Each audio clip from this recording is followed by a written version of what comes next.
여러분 안녕하십니까? 안녕하십니까? 네, 생명존중팀장 김영재입니다. 네, 복지정책과 공혜정입니다. 아유, 오랜만입니다. 추석 살찌신 거 보니까 추석을 너무 잘 보내신 것 같은데요? 그렇죠. 요새는 보름달처럼 많이 먹고 계속 푹 쉬었더니 이렇게 네. 몸이 좋아졌습니다. 장난 아니네요. 예, 감사합니다. 오늘 이번 시간에는 네. 지난 시간에 그 20대, 30대의 자살 경로에 대해서 알아보았잖아요. 네. 오늘은 40대의 자살 경로에 대해서 한번 알아보려고 그래요. 이제 딱 10대, 20대, 30대, 40대 쭉쭉 올라가네요. 그렇죠. 언제까지 가는 거예요? 이제 80대까지 가는 거죠. 80대까지요. 특별한 게 40대 자살 경로. 40대거든요. 공주님은 40대 때 어땠어요? 예? 어? 네? 40대 안 살아봤어요? 아직 안 살아본 것 같아요. 좋겠다. 저는 40대를 살아봤었는데, 40대가 이 만만치 않아요. 어떤 어려움이 있으셨어요? 물론 20대는 취직 걱정, 또 이제 30대는 뭐 직장, 또 이제 연애 뭐 걱정, 뭐 이런 것도 있겠지만, 이 40대는 또 애들 키워야지, 또 이제 위로는 부모님이 아프시기 시작해요. 40대니까 이제 어르신들은 뭐 60세, 70세 이렇게 되니까, 네. 그래서 이제 자녀도 돌보고 또 어르신도 돌봐야 하는, 낀 세대라고 할까요? 네. 그런 어려움이 좀 있거든요. 그래서 그 40대 어떤 분들이 이런 분들이 어떻게 어려움을 겪고 있는지 한번 알아보도록 하겠습니다. 특이한 것은 40대는 남성과 여성이 이 생애 스트레스가 다르다고 그래요. 다른 데는 별로 지금 30대까지는 크게 다른 그렇죠. 지점은 없었던 것 같은데. 별 큰 다른 점은 없었는데 네. 40대는 남성은 뭐가 가장 스트레스 받을 것 같아요? 자녀도 돌보고 부모도 돌보고 하면? 돈이 많이 들죠. 그렇죠. 훌륭하시네요. 다 돈이죠. 돈. 그렇죠. 자녀 돌본다는 것은 이제 돈이 들어간다는 얘기잖아요. 네. 그래서 돈을 많이 벌면 좋겠죠. 그게 또 마음대로 안 되잖아요. 그렇죠. 많이 벌려고 열심히 노력을 했는데 내 맘 같지 않게 이렇게 뭐 코로나가 온다거나 IMF가 터진다거나 또 금융위기가 온다거나 하면 어려움을 겪게 되잖아요. 맞아요. 그래서 특히 남자들은 이제 가부장적인 문화도 있고 하지만 이 가정에 대한 책임을 져야 한다. 생계를 책임져야 한다. 그런 게 오랜 이제 전통이 있다 보니까 그런 경제적인 스트레스를 가장 많이 받는다고 그래요. 그래서 40대들은 이제 사업 운영 부진이라든가 주식 실패 또 올인해가지고 인생 역전 해보려고 하다 보니까 경제적 문제가 선행 요인으로 작용을 해가지고 자살로 가게 되는데요. 주식하지 마세요. 하도 안 한다고 그래가지고 한번 해보려고 하는데 그래서 좀 제가 볼 때는 오리날상이야, 오리날상. 그래요? 네. 하지 말아야겠네. 알겠습니다. 하지 않도록 하겠습니다. 어쨌거나 이제 남자들의 40대 남자들은 뭐냐면 사업 운영 부진 실패, 주식 투자 실패. 그럼 부채가 발생하잖아요. 네. 부채가 발생하면 이제 직업적 문제, 또 이제 그 공급이 압류가 돼요. 어떻게 부채가 겪어본 많아요. 사람처럼 그렇게 내가 들었어요. 잘하시죠? 며칠 전에 또 누가 들었어요. 어떤 경찰관이 압류가 됐다고 그러더라고. 네. 대인관계 갈등. 아무 좋지가 않죠. 이제 네. 빚이 있고 하다 보니까. 그래서 부채 상환에 대한 압박, 빚 독촉 이런 것이 오면 잠이 오겠어요, 안 오겠어요? 안 오죠. 그렇죠. 잠이 안 오니까 또 한잔 해야죠. 또 먹으면 이거 알코올 한잔 하다 보니까 술을 먹고 또 하다 보니까 이게 정신적으로 또 문제가 생기고 우울증이 오고 그래서 결국은 이제 자살에 이르게 된다는 이런 경로인데요. 자, 40대 여성 물론 아직 40대는 안 살아봤지만 40대 여성은 어떤가요? 40대 여성분들은 뭐 당연히 경제 스트레스도 오긴 오지만 더 큰 거는 대인관계 스트레스라고 하네요. 그렇죠. 이제 네. 근데 희한해요. 나 이걸 보면서 여자분들이 그렇게 많이 수다를 떠시잖아요. 스트레스 팍팍 풀릴 것 같은데 누구나 만나도 가볍게 이렇게 만나서 얘기할 수 있고 그래서 나는 대인관계가 스트레스가 없을 줄 알았는데. 근데 가볍게 이제 얘기할 수 있는 그 거는 많은데 네. 속 깊이 내 속에 있는 것들을 좀 표출하고 그러고 싶잖아요. 네. 근데 그럴 만한 상대가 많이 없으실 것 같아요. 왜냐하면 이제 가정에 조금 더 신경을 쓰시잖아요. 그렇죠, 그렇죠. 여성분들은 그렇죠. 육아, 아이들 뭐 또 뭐 남편분도 또 그렇죠, 내조하시는 부분도 있고 뭐 외조하실 수도 있겠지만 그렇죠. 본인보다 이제 또 가정에 충실을 하시다 보니 그렇죠. 밖에 외부인들을 많이 만나시지는 않으실 것 같아요. 맞아요. 우리 직원, 우리 여직원들이 많다 보니까 어느 날 한잔 하고 싶어도 다 집에 간다고 그러니까 애분 아이가 기다리니까. 내가 예. 뭐 잡을 수도 없고 가시라고 어쩔 수 없지. 딱 40대가 이제 꼬맹이들 키울 그렇죠. 나이여가지고 초등학교 뭐. 네. 예. 그래서 빈약한 사회적 지지 기반 속 경제 위기가 오면 이렇게 어려움을 네, 겪는군요. 털어놓을 데가 없으니까 많이 힘드실 것 같아요. 그리고 이제 보니까 또 특히 이제 여자분들 성장기 부정적 생애 사건이 꼭 있더라고요. 아, 그래요? 예, 그래서 부모의 이혼, 별거 이런 것들이 이제 대인 관계에 스트레스를 주는 거거든요. 그래서 마음에 상처를 주고 그래서 남자를 못 믿게 되고 남자를 의심하고 그리고 또 폭력 노출, 피해, 학대 방임 그러니까 이런 것들이 이제 마음에 상처를 주니까 이게 대인 관계에 문제가 오는 거예요. 믿지를 못할 것 같아요. 그렇죠. 상대나 누구를. 그렇죠, 그렇죠. 그리고 이제 너무 이제 한쪽으로만 이게 우리 아버지는 술을 먹었으니까 술 안 먹는 남자를 만나야지 했더니 다른 쪽에 문제가 있네. 문제가 있는 도박을 한다거나 뭐 어떤 이런 때린다거나. 그런 거를 못 보고 이 사람은 술을 안 먹으니까 괜찮겠지. 어떤 너무 어떤 극단적인 선택을 하는 그런 영향도 있겠지만 그래서 이제 대인 관계가 문제가 생기고 심리 사회적 지지 기반이 약하다 보니까 경제적 문제와 함께 정신건강 문제도 이렇게 발생을 하다 보니까 결국은 이제 사망에 이르게 된다고 하는데요. 그래서 우리가 이제 우리 아동 청소년과 같은 데서도 네. 청소년 학대 방지, 아동 학대 방지 이런 네네네. 사업 많이 하잖아요. 네. 그게 보니까 그것도 광의의 이게 자살 예방 사업인 것 같아요.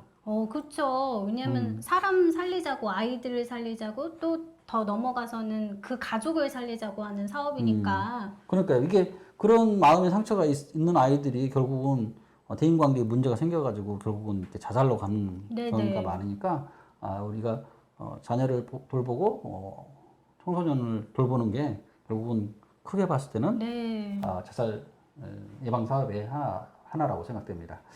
자, 그래서 이제 심리부검 사례도 남성 심리부검 사례를 보면 이분도 이제 처음에는 이제 건설업을 하셨는데 동업자와 건설업을 했는데 처음엔 잘 됐는데 중간에 이제 어떤 좀 피곤한 건물주가 있은 거예요. 그래서 건물을 다 지어놨는데 하자가 있다고 돈을 안 주는 거예요. 원래 저기 초반에 들어가는 비용 주고 또 나중에 건물 끝나면 또 주고 그러는 거 아니에요?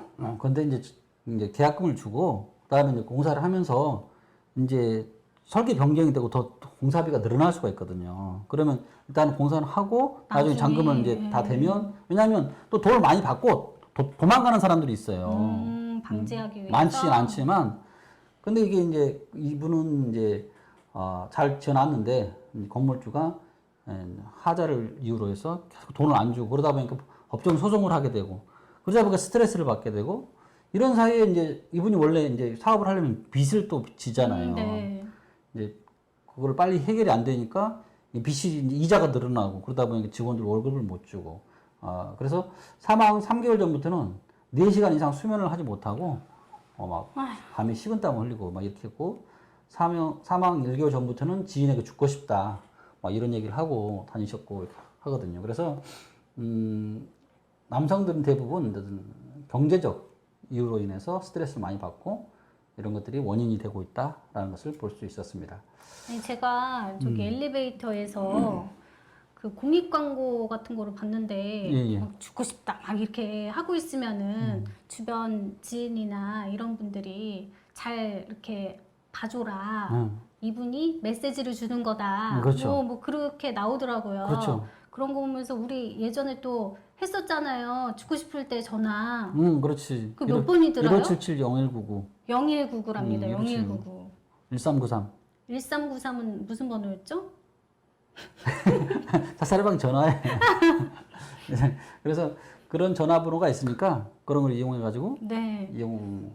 그러면은 이제 뭐 제 뭐 주변인 중에서 그런 분 있다 그러면 붙잡고서 전화통 연결해 줘야겠네요. 그렇죠. 아니면 직접 연결을 하든지 아니면 전화번호를 가르쳐두고 전화를 하라 이렇게 하시면 되고 이 40대 여성도 마찬가지. 여성도 어렸을 때 아버지가 매일 술을 마시고 막 칼부림을 하고 엄마를 때리고 이렇게 하시다가 어머니가 돌아가시고 이혼하시고 재혼을 해갖고 제 계모가 잘 돌보겠어요. 청소년이니까 또 잘 안 돌보잖아요. 얘들이 무섭고 하니까 또 이런 하다가 또 결혼을 했는데 10살 더 많은 이제 남자와 임신을 하게 되어 결혼을 시작했는데 또 여기도 마찬가지로 남편은 가정 소홀을 하고 이렇게 하다 보니까 여러 가지 경제적 어려움을 겪게 되고 마트에서 일을 했지만 그게 또 벌이가 시원치 않고 또 아이들 그 들어가는 거 많고 하다 보니까 술을 많이 먹었어요. 술을 많이 먹다 보니까 결국은 이런 것들이 쌓이면서 자살을 하게 되었다는 내용인데요. 이런 것들이 전체적으로 어린 시절 또 남편 그러니까 뭐 이분이 물론 이분이 좋은 아버지를 만나고 좋은 남편을 만났으면 인생이 좀 달라졌을 거잖아요. 물론 본인의 물론 능력도 있겠지만 그러니까 아버지는 선택할 수 없는 거니까. 그러니까요. 그러니까 그런 부분들이 참 안타까운 부분인데요. 그래서 이제 남성 자살 예방 대책은 결국 남자는 이게 경제적인 그 부담을 많이 가지기 때문에 그런 경제적 부담을 좀 덜어주고 정신 건강 쪽으로 덜어줄 수 있는 일들을 해야 하고요. 중년기에는 자신의 노후뿐만 아니라 부모 자녀에 대한 이중 부양 부담으로 이제 경제적 부담이 크거든요. 그래서 이제 서로 이 경제적 부담을 혼자만 요즘 시대가 어떤 시대입니까? 남녀가 같이 힘을 모아야 하는 시대잖아요. 그럼요. 그러니까 어려우면 그 아내한테 얘기를 하셔가지고 아내가 좀 힘들다. 또 요새는 좀 쉬어야겠다. 그러면 또 아내가 이제 아내가 솔직하게 얘기하면 아내가 또 요새 여성분도 굉장히 능력이 대단하시잖아요. 네. 또 그렇기 때문에 이런 어려움을 혼자만 지고 가지 말고 아내와 함께 상의하면서 가면 좋을 것 같습니다. 네. 그리고 뭐 경제적으로 완전 뭐 빚으로 인해서 뭐 쫄딱 망하게 됐다. 뭐 일어날 어떤 구멍이 하나도 없다. 그러실 때는 가까운 주민센터 찾으셔가지고 복지 상담도 한번 받아주세요. 그렇죠. 그 얘기를 잊었네. 우리 주임님 찾아가면 되는데. 네, 그럼요. 맞아. 전문가분들이 이렇게 도움의 손길을 국가에서 준 거. 제공하는 사업들이 굉장히 많기 때문에 그렇죠. 지원하고 또 같이 일어서려고 노력하는 사업들이 많아요. 그렇죠. 그러니까 너무 나 혼자다 이렇게 좀 지체하지 마시고 무슨 생각이 들었고 또 의욕적인 어떤 마음이 들으셨을 때 주민센터로 달려와 주세요. 감사합니다. 네. 예, 저도 갈 수 있을까요? 예, 오셔요. 예, 꼭 가야겠네요. 40대 여성들은 이제 그 가정 불화로 인한 자살 충동이 그 남성에 비해서 한 2배 정도 높대요. 그러니까 여성들은 이제 전 연령에서 저번 시간에 배웠지만 청년층, 중년층, 이제 장년층, 노년층 생애 스트레스 중에 정신적인 것으로 인해서 맞아요. 사망하시잖아요. 맞아요. 남자들은 정신적인 것, 이제 중년은 경제적인 것, 노년은 신체적인 것이었는데 여성들은 이제 전부 전 연령이 정신적인 것이었는데 그래서 이제 마음을 이렇게 터놓고 얘기할 수 있는 사람을 만드는 게 중요한 것 같아요. 네트워크를 만드는 게 중요한 것 같아요. 그래서 물론 자녀가 소중하고 남편도 소중하지만 여러분들의 친한 친구 또 여러분의 주변에 있는 언니, 친구, 동생들을 소중하게 여기고 이들도 남편이나 자녀 못지않게 중요한 사람이고 또 그렇기 때문에 좀 더 관심을 가지고 서로 협력하면서 도우면서 살면 좋지 않을까. 공주님은 친구 많이 있죠? 네, 근데 이제 나이 진짜 뭐 이런 생각이 40대 여성분들이 이런 생각이 드실 수도 있다고 생각이 또 저도 하게 되는 게 점점 나이 먹으면서 저한테 그 가정에 집중하고 저한테 집중하는 시간이 많아지다 보니까 친구들이 점점 이렇게 그렇죠. 없어져요. 아무래도 그렇죠. 예전 뭐 초등학교 때 친구들은 뭐 거의 만나는 친구들이 없고 뭐 중학교, 고등학교, 대학교 점점 없어지더라고요. 맞아요. 그렇죠. 그래서 사회생활을 안 하시면은 많이 자기 혼자 갇히고 고립되실 거는 같아요. 그렇죠. 그러니까 어떤 면에서는 전화 한 통화하는 게 굉장히 큰 도움이 된다고 그러더라고요. 네. 그래서 이제 휴일이면 꼭 친구 2명에게 전화하라고 그러더라고요. 돈 달라고 할 때만 전화하지 말고 그냥 특별한 일이 없어도 친구한테도 잘 지내니? 어떻게 잘 뭐 요새는 뭐 하고 지내니? 이렇게 한 번씩 전화해 주는 것만으로도 큰 그 효과가 네. 네트워크가 좀 더 공고해지는 효과가 있다고 하니까 여러분들도 주말이면 꼭 두 친구에게 한번 전화를 해보시기 바랍니다. 그래서 이제 일본이라든가 캐나다 이런 데에서도 이제 그 남자들은 이제 경제적으로 부채가 많이 있잖아요. 그래서 부채를 이제 해결해주는 그런 협의회도 만들고 또 캐나다 같은 경우는 사회적 관계를 좀 더 공고히 해주는 여러 가지 프로그램을 운영하고 있고 우리 노원구도 이제 여러 가지 사업을 하고 있죠. 뭐 중장년 1인 가구 발견을 해가지고 도와주는 사업도 하고 또 이제 자살 위험군을 우리 심리 상담 요원들이 발견해서 서로 도와주고 또 전화도 해주고 방문해주고 하는 여러 가지 사업을 하고 있는데요. 여러분들 도움이 필요하시면 언제든지 우리 노원구 동사무소나 또 보건소로 전화해 주시면 고맙겠습니다. 자, 오늘 40대 좀 쉽지 않은 나이지만 또 뭐든지 다시 실패했을지라도 다시 일어날 수 있는 그런 나이잖아요. 그럼요. 지금 인생은 뭐 60부터라는데 40대면 반도 못 살았잖아요. 네. 반도 못 살았으니까. 그래서 여러분들 어려울지라도 다시 용기를 내시고 어려울 때는 해결책을 가지고 있는 사람을 찾아가야 돼요.